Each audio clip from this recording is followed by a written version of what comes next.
Namaste.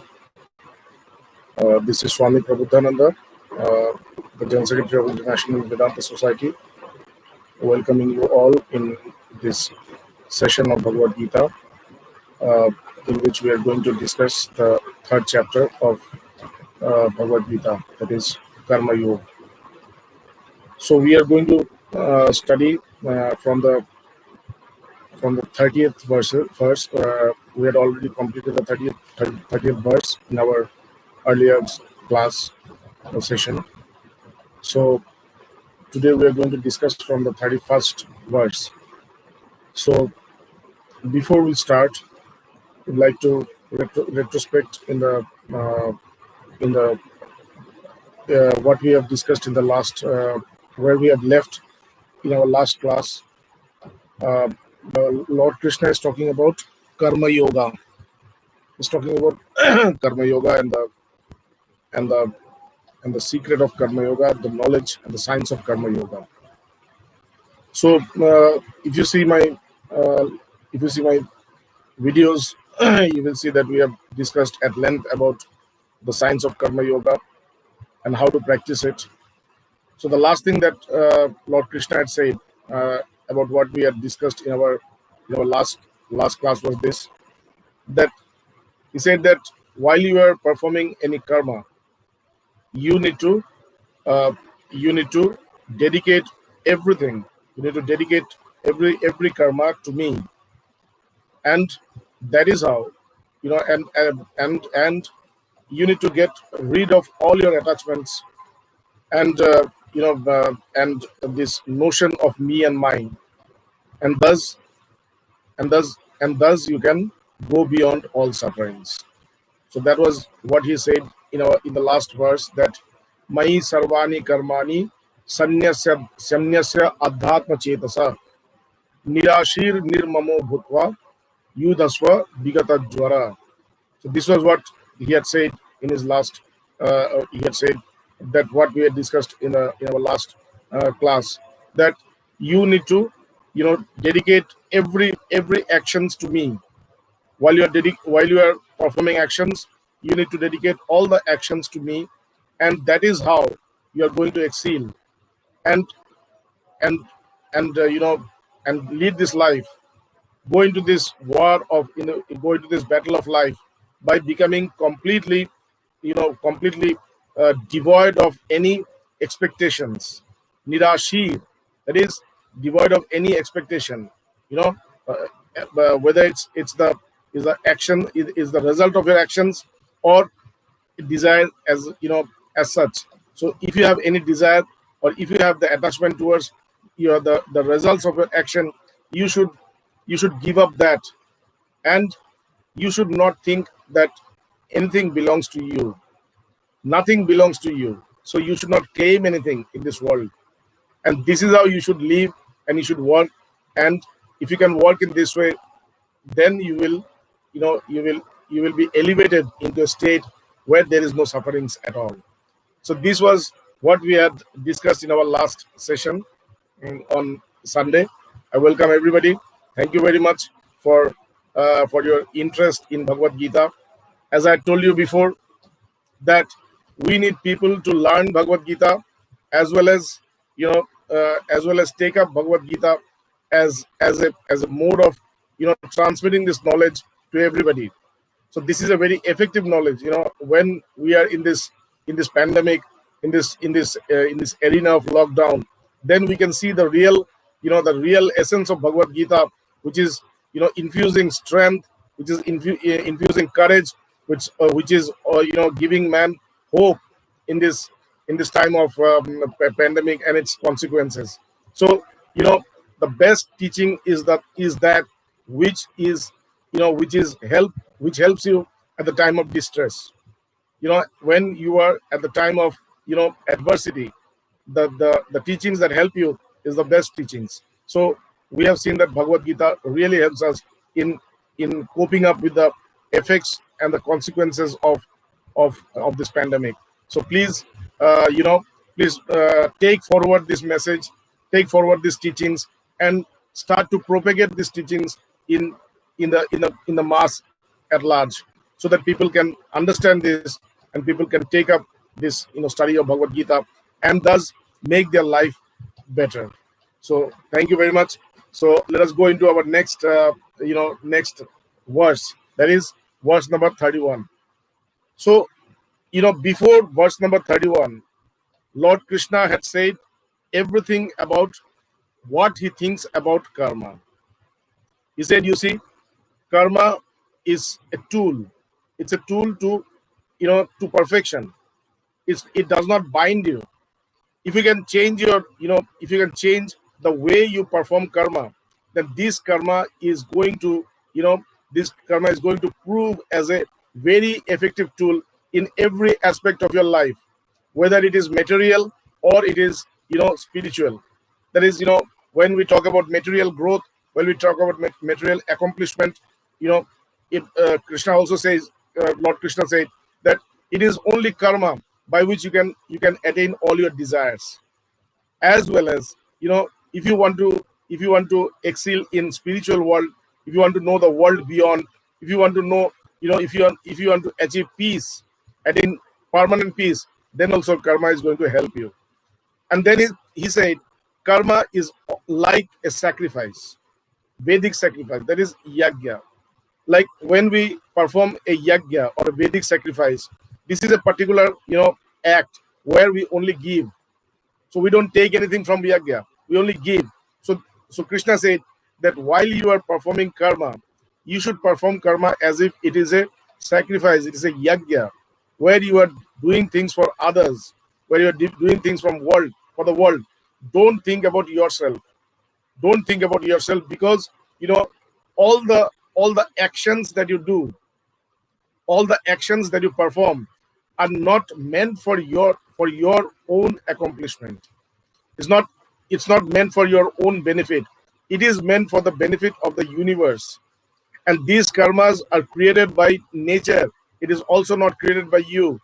Any karma, any actions that comes to you is not created by you. They're created by the nature and the qualities. So the nature and the qualities creates this karma to maintain balance in this entire universe. So if I use this karma, which is meant to maintain balance, which is meant to for growth of this universe, if I use this for my own benefit, then I will have to have the ill effects of karma. And that is why Krishna had said that, you see, you should not use these karmas for your own self. You should always dedicate the karmas for the cause of others. And that is the only way by which all your desires, all your responsibilities, all whatever you deserve and desire, they're going to be fulfilled. And at the same time, you are going to be liberated from everything. You're going to have this taste of freedom. You're going to have this taste of enlightenment without renunciating, without going to without taking a break from your daily life, without retreating from your daily life. You can have this supreme you can have this experience of the supreme consciousness while you are performing actions. Okay, so this is what Krishna had said. And then in the last thing he said was, you should dedicate all these karmas to me. These karmas are not meant for you. So because they are not meant for you, that is why you should dedicate all the karmas for me. And you should not think anything as yours, and you should not have any expectations. And this is how you're going to be elevated in a place where there is no sufferings at all. So this was the basic idea of karma yoga, which Krishna had imparted to Arjuna. Now he says that ye me matamidam nityam anutishtanti manavaha. A person who accepts this this rule, a person who accepts this rule that I've given, who accepts this rule, what happens? Shraddhavanto asuyanto muchanti tepi karmavi. And while he is expecting this, while he is accepting this, these teachings of Lord Krishna with faith, with faith and without, criticizing, with faith and without any critical analysis. He does not, he does not criticize. He accepts it with love. He accepts it with complete faith. What Krishna had said. Then what happens? Then what happens? He muchanti te api karma bhi. He can, he can, eliminate all the ill effects of karma, which is, which are deposited in his mind, which is deposited in his, in his life, in his mind, in it. So, while we are performing karma, so it's not only that we are performing karma, we are also performing many anti karmas. We're performing, in the fourth chapter we are going to see that it's not that we only, we only perform karma. While performing karmas, we also perform some karmas which are not beneficial for us, which are destructive for us, but we do it unknowingly. And that is why Krishna says that karmanne api bodhavyam vikarmana akarmanascha bodhavyam dahana karmano gati. He said that you need to understand what is karma. This is what he had said in the fourth chapter. I told you that when we are going to study each and every chapter of Bhagavad Gita, you will see karma yoga is the basis of Bhagavad Gita. Because karma or actions are something which are very much associated with us. We want or we don't want, we are always compelled to perform karma. Karmas are something which everybody performs. It's not only the unenlightened persons or people who are very worldly. They are not the only one who performs karma. Also the enlightened persons. A person who has attained salvation, who has attained liberation, also has to perform karma. So everybody should have a very, very clear concept about karma. Okay, so he says, karmanne api bodhavyam. You need to know what really karma is. What are the effects of karma? Why do you perform karma? And and who performs karma? You need to know everything about this. So this is all, that has been talked in karma yoga. Then bodhavyamcha vikarmana. There is another kind of karma which is called vikarma. One is karma and the other is vikarma. Karma is something which, by which the universe is it maintains the balance of this universe. The universe grows, the universe is created. And vikarma means something where where it goes backwards. So when we do something for our own benefit, when we do something which is beneficial to us, that is called karma.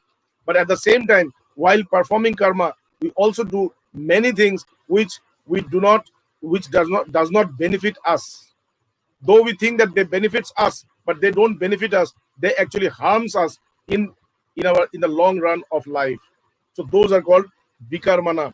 Most of the time, we do these vikarmas unknowingly. But because we are attached to the agentship, that is, we are attached to the doer, we think that we are the one who performs karma. That is why we also have to face the ill effects of vikarma. Because while performing karma or vikarma, we always pose as if we are the one who performs this karma. We are the doer. So because we are so much attached with this notion of doership, that is why we are the one who has to face all the ill effects of karma. So Krishna says, karmanne api bodhavyam cha vikarmana, akarmanascha bodhavyam. And there is another aspect of karma which is called akarma. That is, where you do not work. Something, karma means where you are doing positive things. Vikarma means when you're doing the negative. That's the opposite. And there is one neutral karma, where you don't do anything. Akarmana. You need to know also what is called akarma. How this akarma can be done. how this akarma can be done, and which, and when it is possible for you to perform akarma. You need to know this. And if you are not, if you are not enlightened with these three aspects of karma, karma, vikarma, and akarma, if you're not, enlightened, if you do not have the knowledge of these three, then gahana karmano gati. Then what happens? The karmas that you perform, the actions that you perform, they are going to take you towards darkness.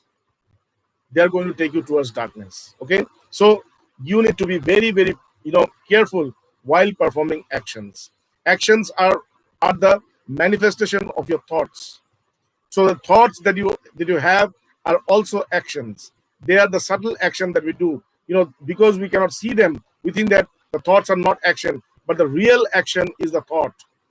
It is the inception of karma. It is the, is the real power of the karma.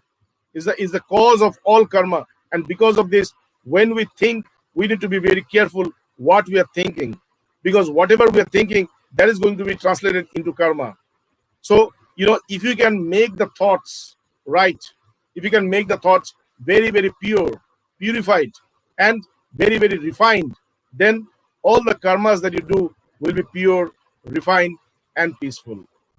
And most of the time in Vedanta, or this when Bhagavad Gita refers to karma, it not only refers to the actions which are done in the physical plane, it also talks about, the mental aspect of karma. Like in this, in this karma yoga, here there was one, yastu indriyani niyamya arabhate arjuna. One who can control his senses through his mind.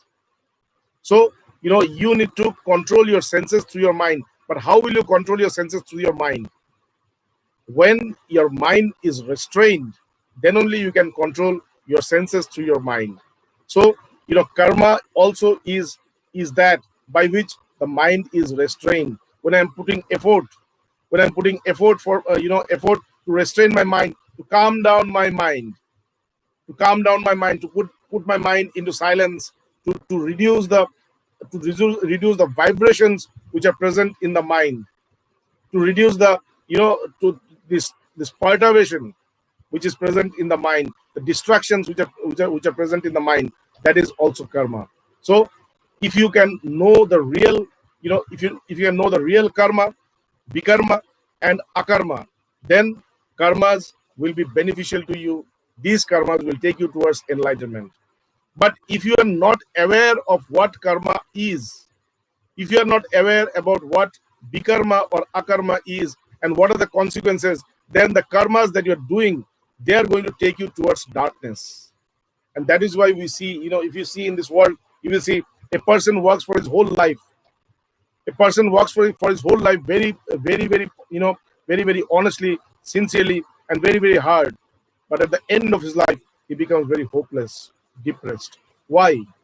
Why does he become hopeless? Why does he become depressed? Why does he become sad? Why does he not, not enjoy bliss? He has worked all his life very hard for his family, for his people, for himself.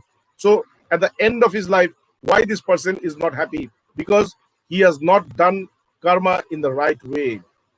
He did not have the right understanding of karma, and that is why these karmas have taken him towards darkness.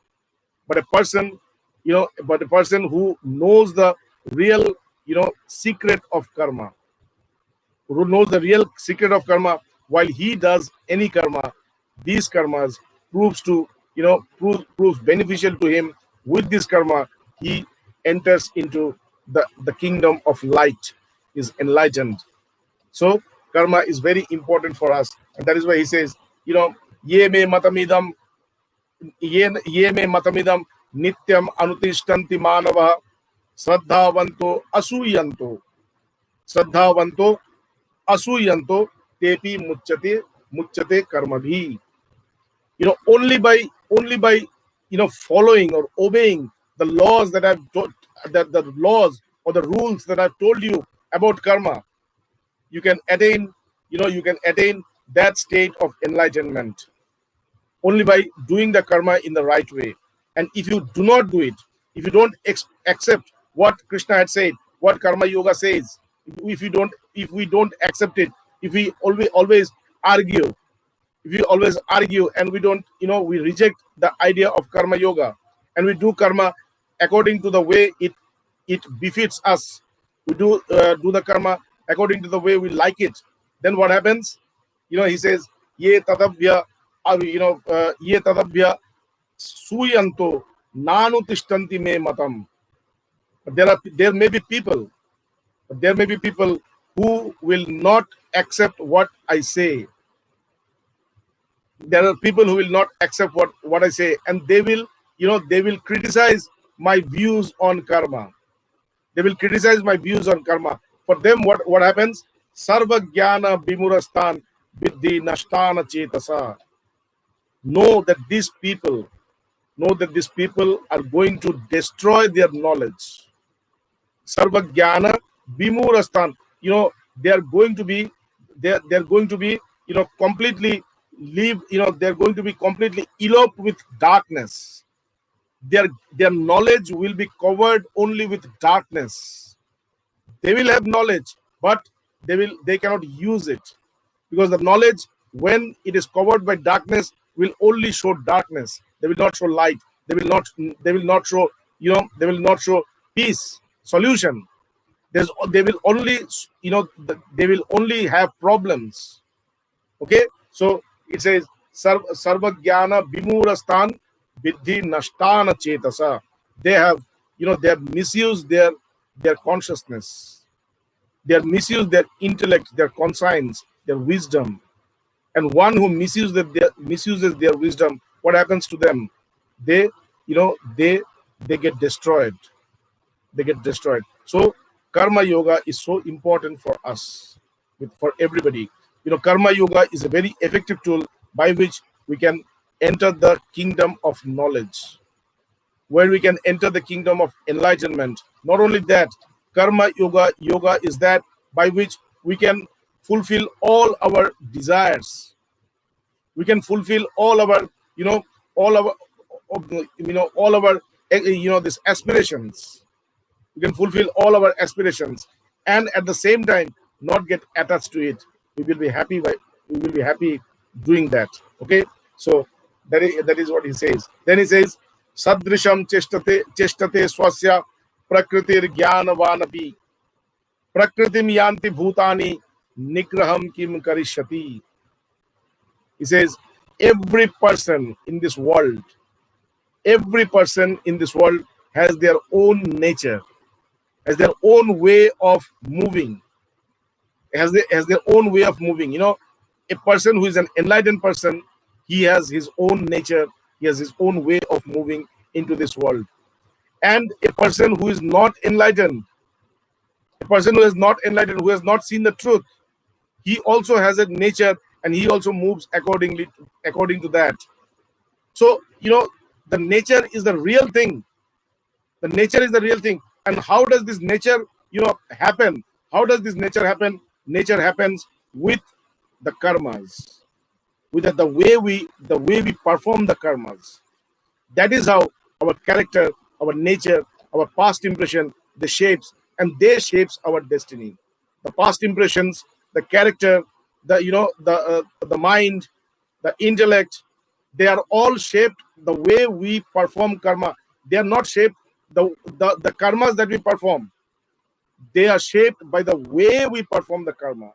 So karmas are not that important. The most important thing is the way you are performing karma.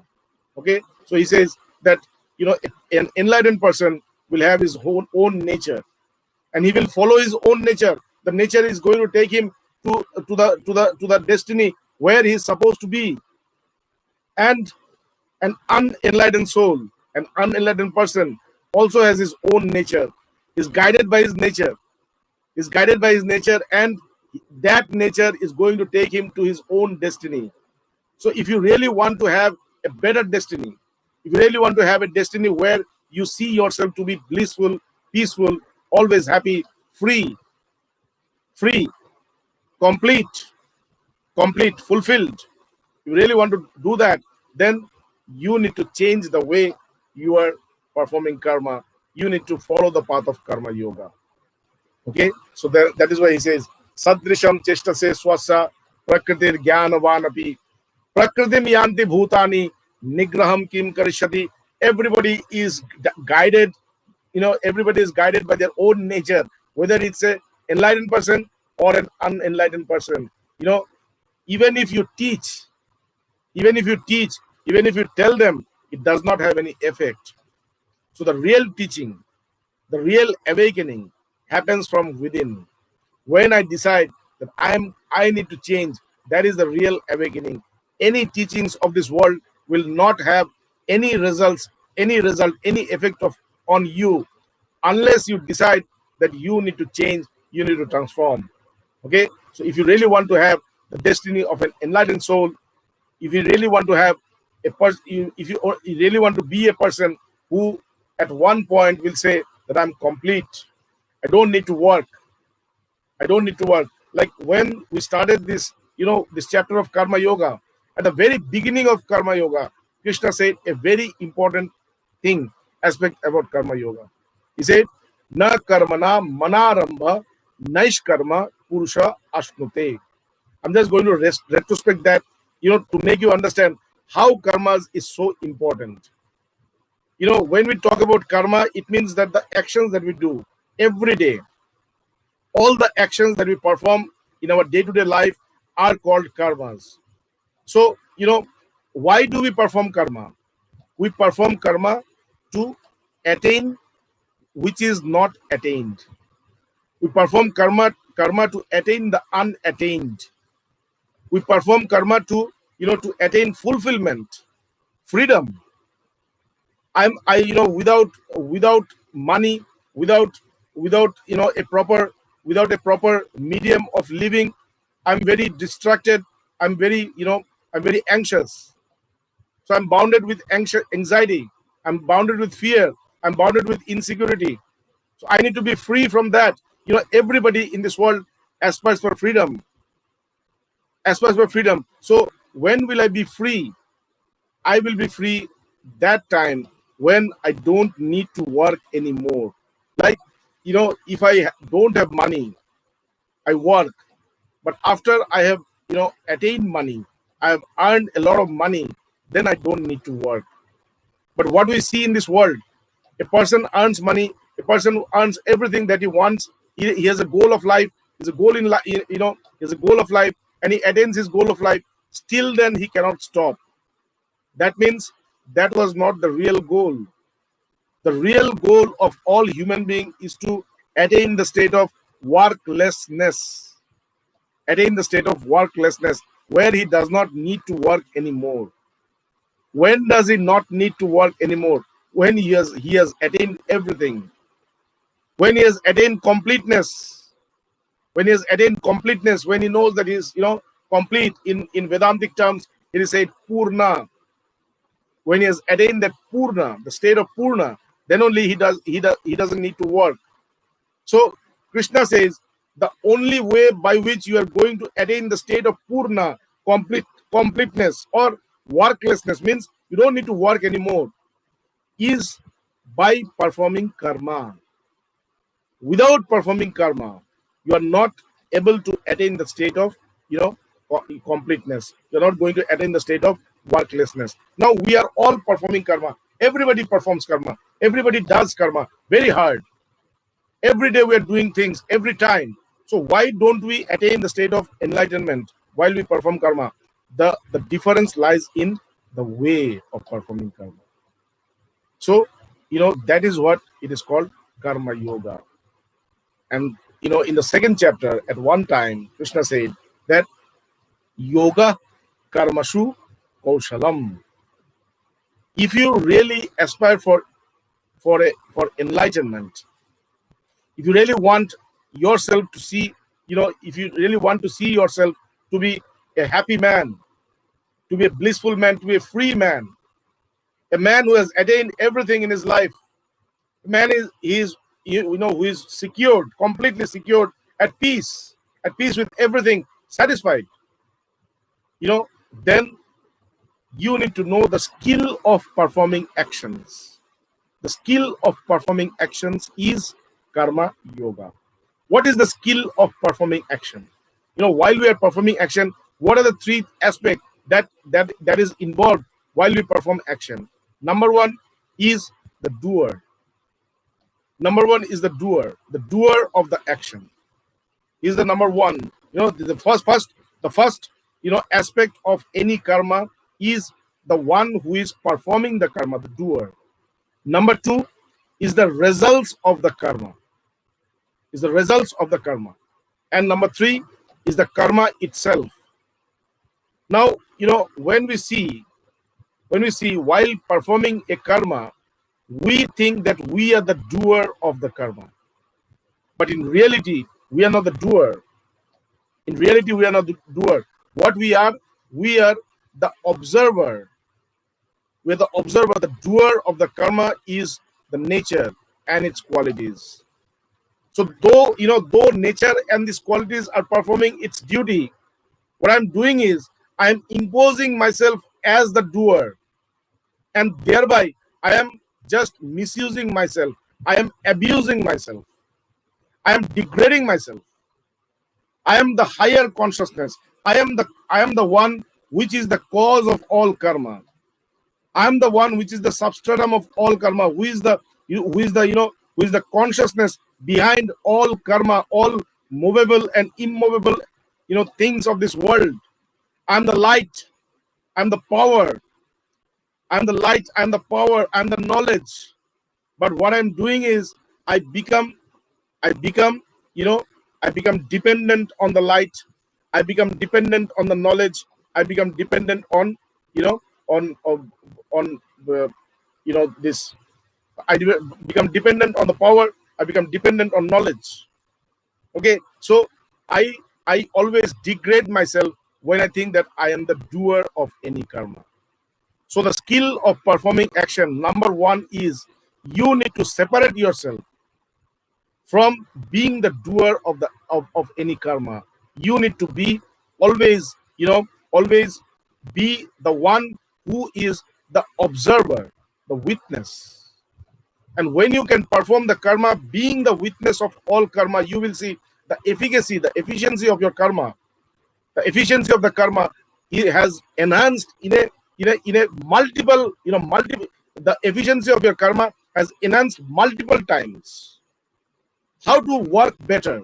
How to work better? The only way to work better is to not work.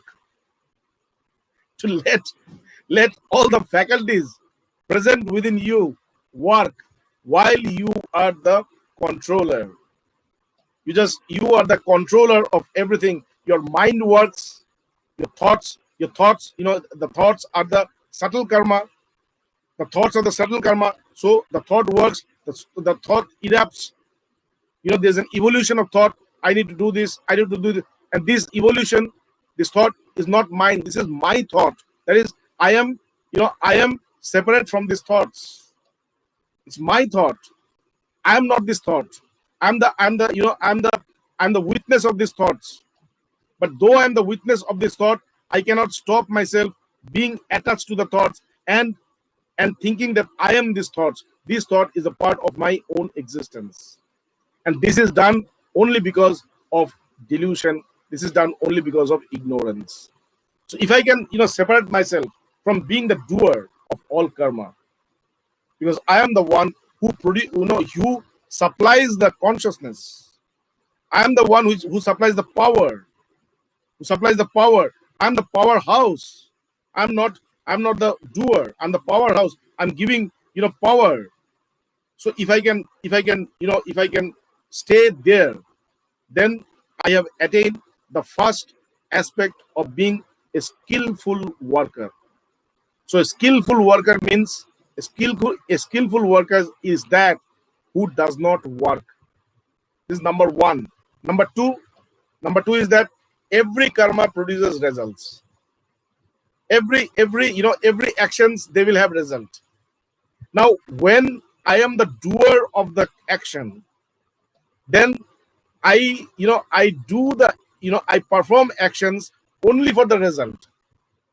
So I am dependent on the results. I am the one who is the substratum. I am the one who is consciousness. I'm the consciousness. I'm the whole. I'm universal. I'm the universal truth. I'm the universal, universal self. But I become, completely dependent on the results of the karma. So the second aspect of karma yoga, the second aspect of being a skillful worker is when I separate myself from the results of these actions. I don't need this, I don't need to think about the results of these actions. Let the action happen and let the result come. I am going to observe everything. I'm going to observe everything. The results may be either happy or sad. Siddha siddho samo bhutva samatvam yoga uchate. Just by manipulating, just by adjusting the way we perceive karma, we are going to attain yoga. It's so simple. It's so simple, just by changing the way we perceive karma, just by changing the way we perform karma. It says every karma has got two contradictory results, whether it is satisfactory or it is not, whether it's a success or it's a failure. So when it's a success, what happens? We get attached to the success. And we want the success to happen again and again, which is not possible. And when it is a failure, we run away from that. Krishna says the success and failure are the same thing. When you succeed, you fail somewhere. When you fail, you succeed somewhere else. So both are the same. Try to treat both as the same. Siddha siddho samo bhutva. Siddha siddho. All the results of the actions should be treated in the same way. In the same way. And if you can treat all the results of the action in the same way, you are going to attain the state of equanimity, sameness. You're always going to be in that state of sameness. It not only will be confined in the results of your actions. You will see that you will be same everywhere, in every aspect of your life, in every condition of your life. You are the same. Krishna says this sameness, this equanimity is called yoga. This is called yoga. This is called enlightenment. So the skill of performing action is to be the same all the time, not getting attached to the results of any action. The results can be good or bad. The result, depending upon the conditions. Depending upon the condition, the result can be satisfactory or unsatisfactory. They can be success or they can be failure. Krishna says, whatever be the results, treat them to be the same. That is the second aspect of karma, of being the skillful worker. And what is the third one? The third one is the karma itself. Like when we perform karma, we get attached to certain karmas. We get attached to priya priyo. We get attached to some karma. Some karma becomes very, very dear to us. We like to do those karmas again and again. And there are some karmas which we don't like at all. So we develop preferences while we are performing karma. Why do we develop preferences? Because we get attached to the karmas. We get attached to the karmas also. So he says, while performing karma, you should always remain unattached to the karma also. And if you can do this, if you can meet these three conditions while you are performing karma, then you are a yogi. You are the one who has attained the state of yoga. Yoga karmashu kaushalam. The yoga or the enlightenment or the supreme, accomplishment,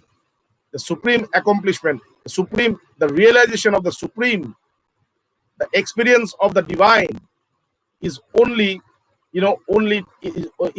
depends on the skill of performing actions. And that is why karma is so important to us. So Krishna says that if you really have, if you can perform karma in the way it has been said, then you develop a nature of your own, and that nature takes care of yourself, takes care of your destiny. And not only that, what I see is that nature also takes care of everything who are connected to you. Spiritual science is very, very liberal. It is not confined in a person. Everybody in this world, when a person is, when a person is has attained something in the world, it is his personal thing. If he earns a lot of money, if he earns a lot of power, whatever he earns, it's his own. He owns them. But here, in spirituality, you earn infinite wealth. Wealth means not this worldly wealth. Wealth means this energy, this knowledge, peace, bliss, happiness, joy, love, truth, knowledge. So this infinite wealth, and you see that this wealth does not belong to you. It is universal. So you become a medium. You become a medium from which this wealth flows around, and it benefits everybody. It benefits the place where you stay. It benefits the people who stays with you, who are connected with you, and it benefits you also. So spiritual knowledge or spirituality is the most liberal thing in this world. Okay, because here the accomplishment is not for yourself, it's for everybody. So if you really become a spiritual person, if you really become a person who has attained the state of yoga, then you are the greatest benefactor of human being. And that is what Swami Vivekananda had said, that he is the greatest benefactor of human being who gives spiritual knowledge. Now here you don't need to give spiritual knowledge. You become the medium from which the spiritual knowledge flows spontaneously, like a river. Even the river, wants or doesn't want, it has to flow, because this huge water body is coming. It's coming.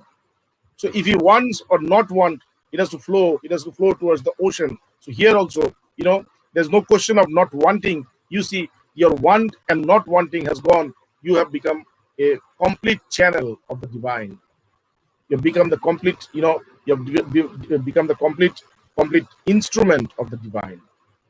And these all are attained by karma yoga.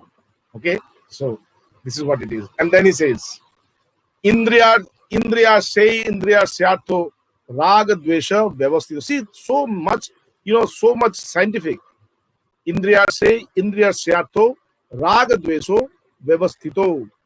Tayorna vashama gachatto. Tayorna vashama gachatto hyasha paripantino. He says, your senses, or our senses, they become attached or detached from the sense objects. It's natural. It's a natural process. Senses, we all know. We have 5 senses: eyes, nose, tongue, ears, and skin. These are the 5 senses. And what are the 5 sense objects? The 5 sense objects are, for the eye, it is form. For nose, it is smell. For tongue, it is taste. For ears, it is sound. And for skin, it is touch. So, these 5 senses, they become attached or detached with the sense objects.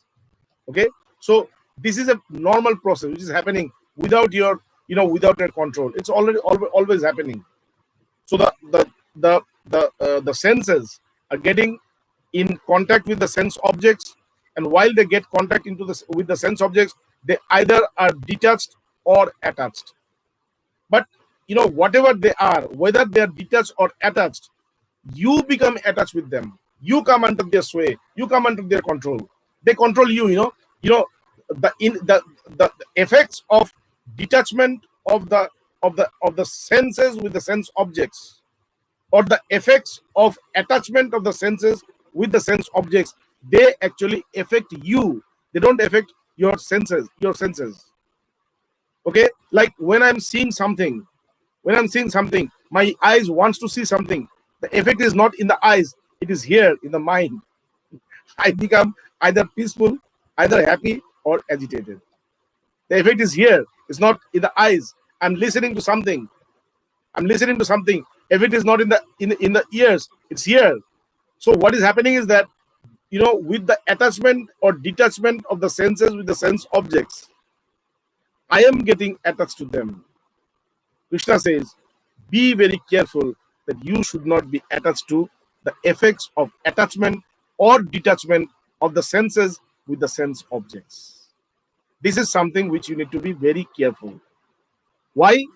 Because this is the real obstacle in the path of spirituality, in the path of enlightenment. This effect which you inherit, this effect which you just bring, from not getting involved anywhere, but you just inherit them, you just bring them, and then you suffer. And as you suffer, you create hindrance in the path of your growth. Spiritual, what is spiritual growth? Spiritual growth means all round growth. Spirituality is not a different world. Now, we have this idea that spiritual world is a different world, material world is a different world. No, spirituality is not a different world. Spirituality is that world where you can see the whole world. You can see the whole. Like when I see this world that is in front of me, I can see the fraction of this world. How? I see or I perceive this world through my eyes. My eyes has a range. It cannot see everything. Like there are so many microorganisms which are moving around here. There may be, they are some of them are larger than the size of what I am, but I don't see them. Because I don't see them, they don't exist for me. But because they don't exist for me, it doesn't mean that they don't exist. They are there. There are many sound waves which I don't see, which I don't hear. But because I don't hear them, it doesn't mean that they don't exist. So I can see the fraction of the reality. So the reality that I see now, the reality that I perceive now, or the idea of reality that I have now, is only the is only the fraction of the reality. And this is called material life. This is called material life. Okay. Now, what is spirituality? By spirituality, I can see the whole thing. The whole thing, everything. I can see the whole. So I get the vision of the whole. When I'm not spiritual, I only see the fraction of the reality. When I transcend my mind, what is the spiritual process? I have to transcend my mind. Why Krishna is teaching us to get rid of these senses and sense objects and the mind and the intellect or the ego? Why is teaching us? He's only teaching us so that we can transcend ourselves from the mind, from the intellect, from the ego, from the from the senses, from the body, and from the world. The moment we can transcend ourselves from all this, that is the time when we can have the full picture of the reality. So a self-realized person is one who is omniscient. Is the omniscient. He knows everything. He knows everything. He knows the reality. He has the vision of the reality. And that is why his vision is the most perfect vision. And that is why there are so many spiritual books. There are so many spiritual teachers who have come to this world again and again only to tell us this world is not real. There is another world. Try to, what do we mean by this another world? It doesn't mean that there is another world altogether different from this world. It's not like that. It says that the world that you perceive is not the real world. Because this world is perceived by some machines which are all limited, which are metered, which are limited. So you don't have the full perception of the reality. You need to have the full perception of reality to attain, to attain completeness, full, wholeness, because you are the whole. You're the whole, and that is why so much spiritual books, so much spiritual people who are saying the same thing again and again, and that is the goal of this discourses also. Okay, so be spiritual, take up spirituality, and make people aware about spirituality, irrespective of the path you choose. You might be, a karma yogi, you might be a jnana yogi, you might be a bhakti, you might be a bhakti yogi, you might be a Raj yogi, you might be a Hindu or a Muslim, whatever, for every religion, for every, for every caste, for every creed, for every, nation, spirituality is the same. Is the same. So everybody should be spiritual. Everybody should seek to transcend this mind, transcend this intellect, transcend this ego, transcend this, these senses, so that they can see the real world, and that is the only solution. So now he says, Indriya syate rag desho vyavasthito tayorna vashama gachatto yesha paripantino. He said, you need to be very aware that you don't get attached to the attachment or detachment of the senses with the sense objects, because the effect that they are going to produce, that effect will be, will act as a barrier in the path of your growth, in the path of your spirituality. Spirituality means all round growth, all round growth. Dharma, artha, kama, moksha. Dharma, you become very, very noble. Everybody wants to be noble. Everybody wants their family to be noble. Everybody wants their children to be noble, their parents to be noble. How to attain nobility? The only way to attain nobility is to attain enlightenment, to have spiritual knowledge. Then only you are going to be noble. Dharma, you will be, you will attain dharma. Artha means the means of living. You will attain the means and ends. Whatever you need will appear. Whatever you need will appear. This is very, very scientific. You need to see this. How does these sages in the Himalayas, who are there for ages, they sustain, they live there. How do they do it?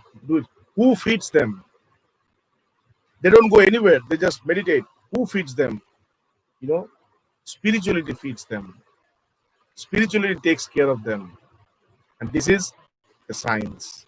So, dharma, artha, kama, all the desires that you have, a person just runs after one desire, he spends entire life just running after one desire. Here it says, all the desire that you have, all the prominent desire that you have, they are going to be fulfilled. Kama. And while you do this, while the desires are fulfilled, you are going to attain freedom, liberation, enlightenment. So this is called spirituality. Spirituality is not in meditation. Spirituality is not in spiritual practice, going to an ashram or wearing this robe, saffron robe, or not doing something and just meditating or chanting. No.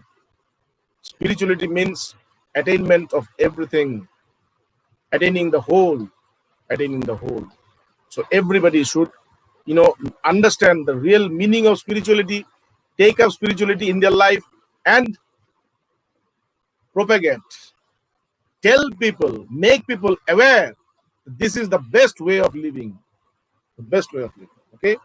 And today we are going to, it's already 9, it's kind of 9:30. So the last verse that we're going to take is this. Sreyan swadharma viguna para dharma swanushchitat. Be very careful about this, what it says. Shreyan swadharma viguna para dharma swanushchitat. Swadharme nidhanam shreya para dharma bhaya vayo. This is the basic principle of karma. What is called dharma? Dharma means your responsibility. Everybody has got separate responsibilities. A youth has separate responsibility. When he is going to become a householder, he will have a different kind of responsibility. When he will become a father, he will have different kind of responsibility. When he will become a grandfather, in this way, everybody in their respective field, they have their own responsibilities, duties. Everybody has got their own duties, and everybody should be very much, very much concerned, aware about their duties, rather than becoming aware about their rights, their privileges. We are very much, we are very much aware about our privilege. We are not aware about our duties. So dharma means duty, responsibility. It says, Shreyan Swadharma, Swadharma. My duty, my duty, my responsibility is my Swadharma. Swa means mine. Dharma means duty or responsibility. So my duty, biguna, if my duty has got some flaws, everywhere there are some flaws. In this world of duality, there is flaws everywhere. So it's very certain that everybody in their life will have duties, and every duties will have their cons, pros and cons, their advantages and disadvantages. Okay, so he says that even if your duties are have got flaws, it is better to perform your duties rather than performing duties of the other person. What we do, we always aspire somebody else. We always fantasize about somebody else. We personify about somebody else. I am him, and we try to become. And some of the one of the things that I've seen here, is this, that there is this soap operas which comes in the TV serial, in the television. And every Indian home, that they from the very evening, from the 7 o'clock to 10 o'clock or 11 o'clock, there are like 1, 2, 3, 4, 5 soap operas, and there are these characters. And I've seen people, who start to imitate those characters in their real life. And they just pose as if they're those people. The viguna paradharma swanashtitat. I don't know whether the connection is okay or not. Okay, so Sreyan Swadharma Bhiguno Paradharma Swanashtitat. Apart from following other person's duty, it's very important and very, it's better that I perform my own duties, my own responsibilities, though it has got some flaws. Okay, it says Swadharme Nidhanam Shreya. While performing my own duties, if I die, that is better. It's better to. Thank you very much. And today's Tuesday, so we are going to meet on Saturday at 8:30 India time, and we are going to talk about the next. Then from this point, Arjuna has a question. Atha kena prayuktoyam papam charati purusha anichennapi vashneya valadiva niyojati. Arjuna says, why do people commit sins even if they don't want? It seems that they are compelled to commit sins, but why it is so? That was the question of Arjuna, and after that, Lord Krishna had answered this question. Okay, so this we are going to study in the next session. Thank you very much. Thank you.